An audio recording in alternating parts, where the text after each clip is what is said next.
Hey gang, Volty here. Today I'm going to be trying something new. We're going to be going over one of the decks that did very well, Thomas Bott's Colourless Shops decks that won Fight Night 2. This is basically going to be a deck review, or a deck tech, I guess. And I'm going to try to do this for each of the Fight Night tournaments moving forward. Bring players an idea of what people are playing, what people are winning with, and that way, even if you miss out on the event or you miss out on the stream, you can watch these videos, get an idea of what people have been playing and winning with. So, as I said, this is Colourless Shops. Now, I did choose those words carefully. This is not a bots deck or a robots deck. This is very much a bigger artifact-based deck with a couple of Eldrazi, but it's very much a Colourless Shops deck. So we've got a Khan Sign of Urza and a Khan the Great Creator. I think notable exclusions from this category are Ugin the Ineffable and Ugin the Spirit Dragon. And I think the fact that Tom has reduced a bit of his reliance on his top end and played a lot more mid-range threats might have, if not, helped with his win over the weekend. For creatures, you'll note there's only 14. So in a normal robots deck or an affinity deck, you'd see this littered with 2-drops and 1-drops. But here we just have the premium. So we've got Stone Coil Serpent, Ballista, Patchwork, Fleshraker, which is one of the newer ones. And then we've got Metalworker, obviously, and a couple of 3s and 4s. But notably, this deck has a Devourer, a Cityscape Leveler, and a Sundering Titan, all main. And these are the big payoffs. So rather than playing Ugin the Spirit Dragon, it looks like Tom's decided to go for bigger creatures with higher impact.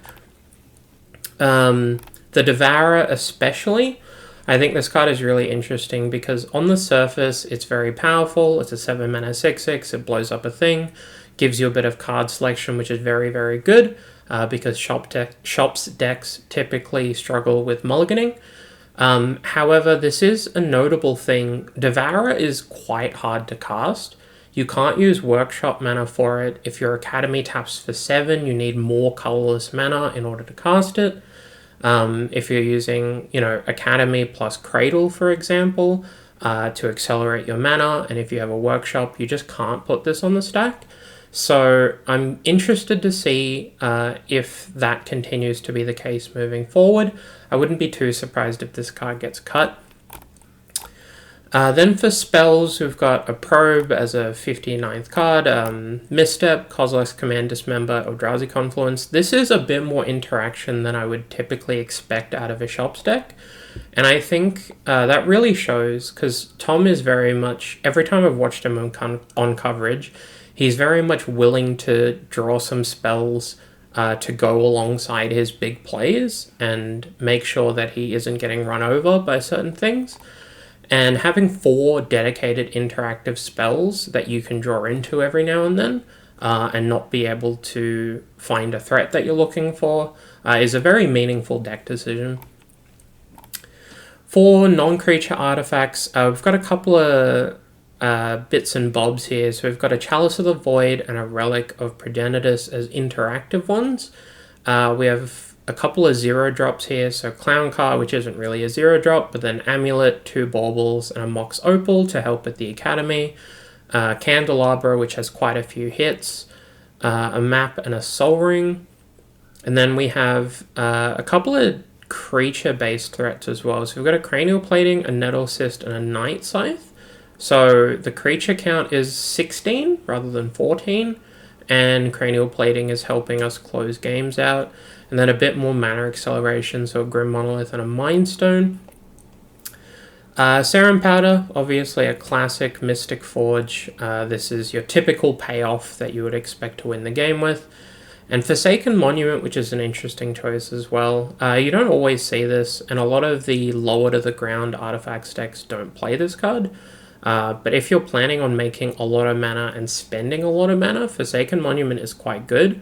So I would like to know how that went for him, and I'll keep an eye to see if this stays in the deck moving forward. For mana, this is the main draw to this archetype. So if you're new to the shop's archetype, it might be a bit interesting to see so many colorless cards and so many expensive cards in a format as fast as Highlander. But really the mana base is where this deck shines. We've got Tellurian Academy, which makes a lot of mana, Gaia's Cradle that makes a lot of mana, Workshop and City of Traders. Notably, there is no Ancient Tomb because Academy's gone to 2 points and we've issued it. Eldrazi Temple, a full set of Tron lands plus the Workshop, and Ugin's Labyrinth, which also accelerates. And then the rest of the lands are utility colorless lands. So we've got a Citadel for our Academy, a Fomori Vault to dig for action, Fountain Port, Inventor's Fair, Gemstone Caverns. Notably, the reason that this is a basic island and not a basic waste, in case you're curious, is most likely for Boseiju who endures. If you get a permanent blown up by a Boseiju, you can't get a waste with it. You can only get a basic from the original 5 types. It could easily be a swamp for Dismember, but I think an island is also perfectly fine. And then for a sideboard, so we have a Khan package here, notably because we have Khan the Grey Creator, so a bunch of these artifacts are tutorable main deck, or in pre-board games. We have a Cage, a Shadow Spear, Vexing Bauble, Curse Totem, Liquimetal, and Lattice as the big version, Sphere of Resistance, Torpor Orb, Trinisphere, Tanglewire, Hearse, and Sky Sovereign. I would prefer if there was a Tormod's Crypt somewhere in here, just so that you can get something immediately with Khan that interacts with the graveyard, but it's much of a muchness. And then for the rest of the sideboard slots, we've got a Spatial Contortion as an extra interactive spell, and then an All Is Dust and an Ugin the Spirit Dragon. There's some interesting inclusions in here. I think my Khan board would be a little bit different, but I think this is perfectly serviceable. It has a lot of very specific hate cards, which is honestly what you want out of your Khan board. Having 3 cards out of the sideboard that you can board in that aren't Khanable is higher than I would expect it to be. And notably, this deck is very, very weak to Blood Moon. So it's possible that we're meant to play something to go with that. I mean, All Is Dust and Ugin can tag Blood Moons. And we can just make mana very slowly. But I don't know. It's possible that you're meant to be playing something more specific. I just don't know what that would be. So honestly, like I would be perfectly fine with trusting Tom's judgment. So yeah, this deck won Fight Night 2.